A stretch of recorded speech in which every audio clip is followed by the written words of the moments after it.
Ipinahayag ng aktres na si Janine Gutierrez ang kanyang kagalakan nang sa wakas ay dumalo siya sa kanyang unang Venice Film Festival. Ang bongga ng world premiere ng Phantosmia sa Sala Casino kahapon September 2.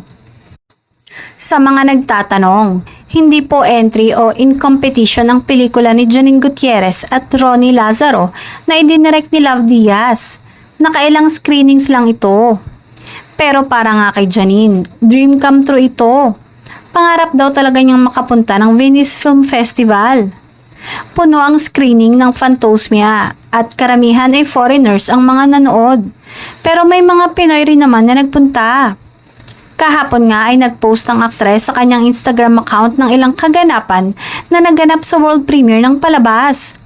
Today was a dream come true, caption niya sa post. Hindi rin mawawala syempre ang pag-like at comment ni Jericho para ipakita ang suporta sa nililigawang aktres. Sa ngayon ay pauwi na ng Pilipinas si Janine dahil kailangan na niya mag-taping ulit for Lavender Fields. Nagsimula na rin kasing umere ang bago niyang serye kung saan kasama niya ang kanyang manliligaw na si Jericho.